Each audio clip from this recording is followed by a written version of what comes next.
இதான் எனக்கு ஓ வெக்கமா?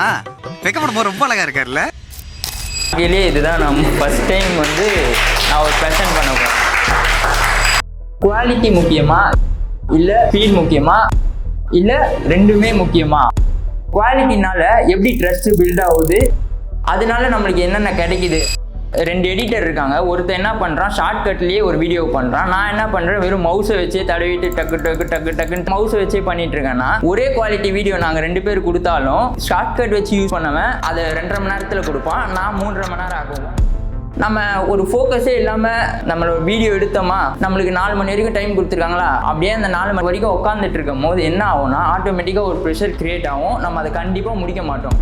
நம்ம எடிட்டராக தான் எடிட் பண்ண போகிறோம், ஆனால் ஒரு கிளைண்ட்டாவோ இல்லை ஒரு ஆடியன்ஸாவோ அந்த வீடியோவை நம்ம ரிவ்யூ பண்ண போகிறோம். அப்போ என்ன ஆகும், இந்த இடத்துல போய் மூஞ்சில் டெக்ஸ்ட் வச்சிருக்கியடா, இது பார்த்தா காரி துப்ப மாட்டாங்களா?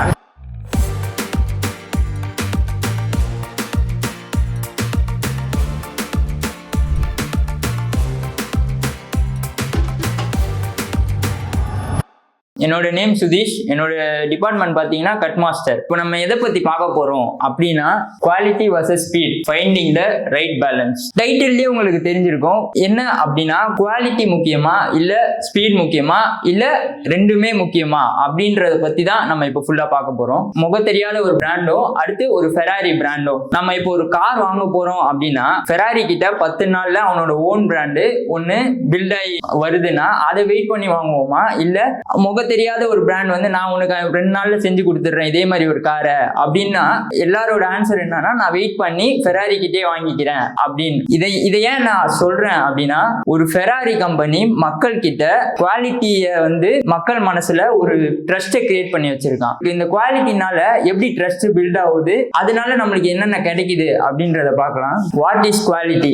Doing the job correctly, paying attention to details, creating customer trust, reducing mistakes. First, doing the job correctly அப்படின்னா உன் வேலையை கரெக்டா பண்ணு அப்படின்னு அர்த்தம். நம்ம என்ன ஒரு புது விஷயத்தை நம்ம ஸ்டார்ட் பண்ணும் போதும் ஒரு விதமான இப்படிதான் அந்த விஷயத்த பண்ணணும் அப்படின்னு ஒரு ஸ்டாண்டர்ட் இருக்கும். அப்போ நம்ம ஃபர்ஸ்ட் அதோட ஸ்டாண்டர்டை வந்து எந்த ஒரு விஷயத்துக்காக, இப்போ புது எடிட்டர் வராங்க இல்ல அந்த வீடியோ வேற எடிட்டர் எடுக்கிறாங்க அப்படின்ற பட்சத்துல எதுக்காகவும் அந்த ஸ்டாண்டர்டை வந்து நம்ம காம்ப்ரமைஸ் பண்ணவே கூடாது. அதுதான் ஃபர்ஸ்ட் பாயிண்ட். இப்போ இந்த லோகோ இந்த இடத்துல தான் இது பிளேஸ் ஆகணும்னா அது அந்த இடத்துல தான் அங்க பிளேஸ் ஆயிருக்கணும். இவருக்கு இங்கதான் நம்ம இது போடுவோம் அப்படின்ற பட்சத்துல இந்த கலர் டெக்ஸ்ட் தான் போடுவோம் அப்படின்னா, அப்போ எந்த எடிட்டர் வந்தாலும் சரி அந்த குவாலிட்டின்றது ஆட்டோமேட்டிக்கா அப்படியே மெயின்டைன் ஆகிட்டே இருக்கும். எதுக்காகவும் அது மாறவே மாறாது. அதுதான் டூயிங் த ஜாப் கரெக்ட்லி. அடுத்து பேயிங் அட்டென்ஷன் டு டீடைல்ஸ். இதை நான் என்னவா பாக்குறேன் அப்படின்னா, ஃபர்ஸ்ட் இப்போ இதுல என்ன ஹைலைட் பண்ணிருக்காங்கன்னா 61 கிலோமீட்டர். தெரிஞ்சு பண்ணாங்களா தெரியாம பண்ணாங்களான்னு தெரியல, லங்காரை தரம் மாறாத ஒரு தேர்வு. அதை நம்ம என்ன பண்றோம், ஹைலைட் பண்ணி காட்டுறோம். இப்போ நியூலிக்ஸ் வந்து ப்ராடக்ட், அதுல வந்து என்ன SP70 அந்த மாதிரி ஏதோ ஒன்று இருக்கும் கரெக்டா.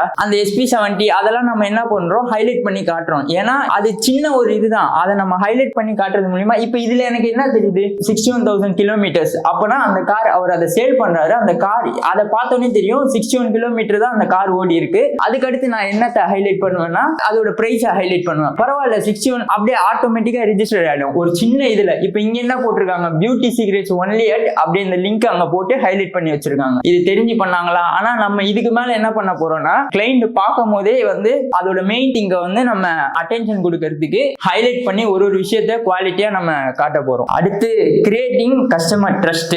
குவாலிட்டி எப்படி கஸ்டமர் ட்ரஸ்ட்டை பில்ட் பண்ணும் அப்படின்னு கேட்டீங்கன்னா, வெறும் வேர்ட் ஆஃப் மவுத். நீங்க அதை ஃபீல் பண்ணி பாருங்களேன். நீங்க பண்ண ஒரு வீடியோவை வேற யாரோ பார்த்து அந்த ஒரு கிளைண்ட் உள்ள வர்றாங்க அப்படின்ற பட்சத்துல உங்களுக்கு அது அந்த ஃபீலை நீங்க அனுபவிச்சு பாருங்க, பயங்கரமா இருக்கும். அப்போ என்ன ஆகும், கஸ்டமருக்கு ஆட்டோமேட்டிக்கா ஒரு ட்ரஸ்ட் கிரியேட் ஆகும். ட்ரஸ்ட் என்ன பண்ணும், quality build trust. Trust creates repetition. திரும்பி திரும்பி அந்த கஸ்டமர் வருவாங்க, எல்லார்கிட்டயும் போய் அந்த நம்மளை பத்தி சொல்லுவாங்க, இங்க தான் நான் பண்ணேன் அப்படின்னு சொல்லிட்டு. Reducing mistake.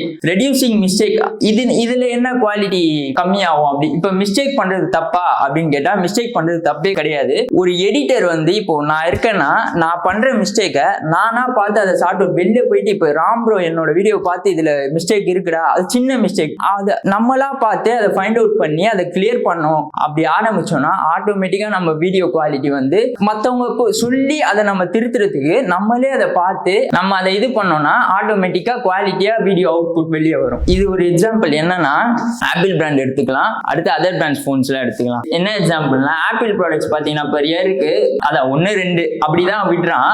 அதர் பிராண்ட்ஸ் பாத்தீங்கன்னா அவன் பாட்டுங்க இஷ்டத்துக்கு லான்ச் பண்ணிக்கிட்டே இருக்கான். ஆனா மக்கள் கிட்ட எளிமையான கமலேஸ்வர மாதிரி எளிமையான மக்கள் கிட்ட எக்ஸைட்மெண்ட் எது கிரியேட் பண்ணுது பாத்தீங்கன்னா ஆப்பிள் என்ற ப்ராடக்ட் தான். அப்போ ஆப்பிள் யூஸ் பண்றவங்களுக்கு தான் தெரியும் அதோட குவாலிட்டி என்ன மாதிரி இருக்கு. அதனாலதான் அவங்க திருப்பி திருப்பி அந்த ஆப்பிள்லயே இருக்காங்க. அப்போ பார்த்தா என்னடா அப்போ குவாலிட்டி தான் முக்கியமா, அப்போ குவாலிட்டி இருந்தா மட்டும் போதுமா அப்படின்னு பாத்தீங்கன்னா அடுத்து நம்ம ஸ்பீடு பார்க்கலாம். ஸ்பீடு நம்ம எப்படி பார்க்கணும் அப்படின்னு நான் நினைக்கிறேன் அப்படின்னா, நான் கொடுத்த கமிட்மெண்ட்டையும் நம்ம மேல இருக்க நம்பிக்கையும் காப்பாத்துற ஒரு டூலா தான் ஸ்பீடை நான் பாக்குறேன். ஏன் அப்படின்னா இது ஒரு எக்ஸாம்பிள் தான். 2 பிளாட்ஃபார்ம் இருக்கு, ஸ்விக்கி ஒன்னு இருக்கு, அடுத்து ஜொமேட்டோ ஒன்னு இருக்கு.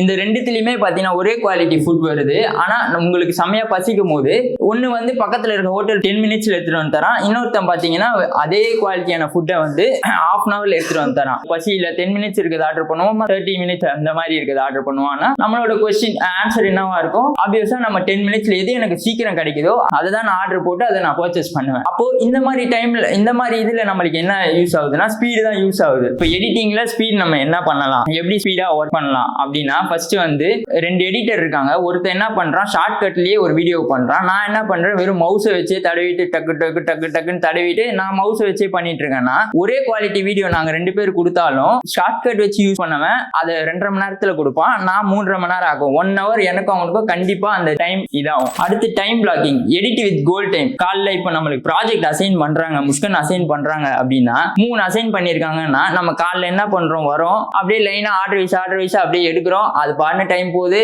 அப்படி இல்ல, இதை நீங்க ஃபாலோ பண்ணி பாருங்க. இந்த காதல வாங்கிட்டு இந்த காதல விடாம ஒரு 3 நாள் 4 நாள் ட்ரை பண்ணி பாருங்களேன். என்ன பண்றோம், பி ரோல்ஸுக்கு 10 minutes 3 மணி நேரம் வீடியோக்கு நம்மளுக்கு டைம் தராங்கன்னா நீங்க ஒன்னொன்னுத்துக்கும் ஒரு இதுக்குமே ஒரு டைம் இது போட்டு ஒர்க் பண்ணி பாருங்க.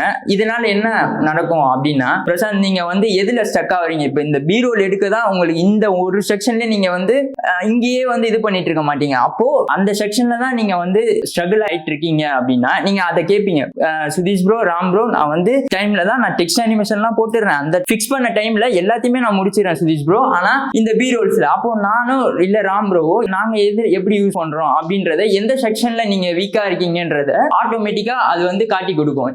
இந்த செக்ஷன்ல இருந்து தான் நம்மளால பண்ண முடியல அப்படின்னு. இன்னொன்னு என்ன ஆகும்னா நம்ம ஒரு ஃபோக்கஸே இல்லாம நம்மளோட வீடியோ எடுத்தோமா, நம்மளுக்கு 4 மணி வரைக்கும் டைம் கொடுத்துருக்காங்களா, அப்படியே அந்த 4 மணி வரைக்கும் உட்காந்துட்டு இருக்கும் போது என்ன ஆகும்னா ஆட்டோமேட்டிக்கா ஒரு ப்ரெஷர் கிரியேட் ஆகும், நம்ம அதை கண்டிப்பா முடிக்க மாட்டோம், அது பாட்டு டைம் போகும். இதனாலதான் நம்மளுக்கு டிலே ஆகிட்டே இருக்கு. நம்ம இனிமேட் என்ன பண்ண போறோம் அப்படின்னா எல்லாத்துக்குமே ஒரு செக்லிஸ்ட், எதுல நம்ம லேட் பண்றோம் அப்படின்றத நம்ம கிளியரா ஐடென்டிஃபை பண்ண போறோம், அதுல பார்த்து நம்ம அடுத்து இம்ப்ரூவ் பண்ண போறோம். அடுத்து என்னன்னா use preset to work faster. ராபி நேத்து எனக்கு கொடுத்தாங்க கரெக்டா, அதுல நம்ம ராபி இந்த சைடு உட்கார வைக்கிறோம் இந்த மாதிரி பாக்ஸா, அது வந்து கிட்டத்தட்ட ஒரு 30 ஃப்ரேமுக்கு 35 கிளிப்புக்கு நம்ம உட்கார வைப்போம். எடிட்டர் புதுசா வர எடிட்டரா இருந்தா என்ன பண்ணுவான், லெவல் 1 எடிட்டரா இருந்தா அதை என்ன பண்ணுவான் ஒன்னொன்னா சைஸ் கிரியேட் பண்ணி ஒரு இதுக்குமே சைஸ் கிரியேட் பண்ணி ஒன்னொன்னா பண்றதுக்கே ஒன்னொன்னா பண்ணிட்டு இருப்பான். செகண்ட் லெவல் எடிட்டர் நம்ம எல்லாம் என்ன பண்ணுவோம், ஒன்னு மட்டும் பண்ணிட்டு இங்க ஃப்ரண்ட்ல ஒரு கீ ஃப்ரேம் லாஸ்ட்ல ஒரு கீ ஃப்ரேம் மட்டும் வச்சுட்டு அந்த மோஷனை காப்பி பண்ணி அந்த 35 கிளிப்புக்கு போடுவோம். இது ரெண்டுமே எனக்கு தெரிஞ்சு டைம் வேஸ்ட் தான். நான் என்ன பண்ணேன் நேற்று தான் பார்த்தேன், ராபிக்கு வந்து அந்த இதை நான் வந்து அப்படியே ஒரு ப்ரீசெட்டா, நீங்க இப்போ உங்க ப்ராஜெக்ட்ல நீங்க கிங்கா இருக்கணும் அப்படின்னா இப்போ உங்க ப்ராஜெக்ட் எனக்கு ஒன்று தரீங்கன்னா இனிமேட்டு அந்த ப்ரீசெட்டோட தான் எனக்கு வரணும். இப்போ இந்த நம்ம அதுக்கு ப்ரீசெட் வந்து நீங்க என்ன பண்ணாலும் சரி, அது ஒரு ஜூம் எஃபெக்டா இருக்கட்டும், இல்ல இந்த நெக்ஸ்ட் ஸ்டாப்புக்கு நான் இதுதான் பண்றேன், இங்க வந்து அந்த ராபிக்கு அதை நீங்க ப்ரீசெட்டா சேவ் பண்ணிருந்தீங்கன்னா எனக்கு பயங்கர டைம் நேற்று வந்து சேவ் ஆயிருக்கும். அந்த மாதிரி எல்லாத்துக்குமே இனிமேட்டு என்ன பண்ண போறோம்னா ப்ரீசெட், நான் இது வரைக்கும் ப்ரீசெட்னு இந்தாங்க ப்ரோ ப்ரீசெட் கொடுக்குறேன் அப்படின்னு யாரு சொல்லியும் நான் பார்த்ததே இல்லை. இதுக்கு மேல நம்ம என்ன பண்றோம்னா ப்ரீசெட்டை வந்து எல்லாத்துக்குமே ஒரு ஜூம் எஃபெக்டா இருக்கட்டும், சின்னதா இருந்தா கூட 35 கிளிப்புக்கு நான் போடுறேன்னா அது எனக்கு தெரிஞ்சு அதுவே எனக்கு half an hour அந்த மாதிரி ஆகும். இப்படிலாம் நம்ம பண்ணும்போது 3 மணி நேரம் முடிக்க வேண்டிய வீடியோ வந்து நம்ம அடிச்சு சொல்றேன் 2.5 மணி நேரத்துல நம்ம முடிப்போம். அப்ப அந்த ப்ரெஷர் நம்மளுக்கு இருக்காது. நம்ம ஆட்டோமேட்டிக்கா அந்த half an hour 20 நிமிஷமோ லாஸ்ட்ல அந்த வீடியோவோட குவாலிட்டியை வந்து நம்ம பார்ப்போம். அடுத்து என்னன்னா reduce rework by changing your perspective. அப்படின்னா என்னன்னா, நான் பார்த்த வரைக்கும் நம்ம யாருமே செக் பண்ணி ஒரு QC இருக்காங்க பரவாயில்ல அப்படியே நம்ம அமைச்சிடலாம் அப்படி. ஏன்னா நம்மளுக்கும் அந்த டைம் இல்லை, செக் பண்ற அளவுக்கு நம்மளுக்கு டைம் இல்லை. இதெல்லாம் பண்ணும்போது நம்மளுக்கு ஆட்டோமேட்டிக்கா ஒரு 20 மினிட்ஸ் இல்ல 10 மினிட்ஸ் நம்மளுக்கு அது கிடைக்கும். நம்ம என்ன பண்ண போறோம்னா, நம்மளோட பெர்ஸ்பெக்டிவ மாத்திக்க போறோம். எப்படின்னா, நம்ம எடிட்டரா தான் எடிட் பண்ண போறோம். ஆனா ஒரு கிளைண்டாவோ இல்ல ஒரு ஆடியன்ஸாவோ அந்த வீடியோவை நம்ம ரிவ்யூ பண்ண போறோம். அப்போ என்ன ஆகும், இந்த இடத்துல போய் மூஞ்சில டெக்ஸ்ட் வச்சிருக்கியடா, இது பார்த்தா காரி துப்ப மாட்டாங்களா, நம்மளுக்கே அப்போ ஒரு இது கிரியேட் ஆகும். உன் வீடியோவா இருந்தா நீ இப்படி வைப்பியா, நீ போஸ்ட் பண்ற வீடியோவா இருந்தா நீ இந்த மாதிரி வைப்பியா, இந்த கலர் வைப்பியா, ஆடியன்ஸுக்கு தெரியுமா, பார்க்க முடியுமா அப்படின்றது நம்மளுக்கு ஆட்டோமேட்டிக்கா கிளியரா தெரிய போகுது. ஒரு ஃப்ரேமும் நம்ம பார்க்க போறோம். ஒரு ஸ்பெல்லிங் மிஸ்டேக்லாம் கிளியரா, அதெல்லாம் ஒரு சிம்பிள் ஒரு இதுதான். மத்தவங்க சொல்லி நம்ம அதை மாத்துறது இல்லாம நம்மளே அதை அந்த டைம்ல எல்லாத்தையுமே பார்த்து ஃபுல்லா கிளியர் பண்ணி அந்த ரீவொர்க் இல்லாம நம்ம அவுட்புட் கொடுக்க போறோம். Finding the right balance. இப்போ குவாலிட்டி வித்தவுட் ஸ்பீடு அப்படின்னா, இன்னைக்கு போட வேண்டிய வீடியோ ஆனா நான் குவாலிட்டியா கொடுக்குறேன், ஒரு 3 நாள் கழிச்சு கொடுக்குறேன் அப்படின்னா நம்ம என்ன பண்ணுவோம்னா, நம்மளுக்கு வர ஆப்பர்ச்சுனிட்டிஸ் எல்லாமே மிஸ் பண்ணிக்கிட்டே இருப்போம்.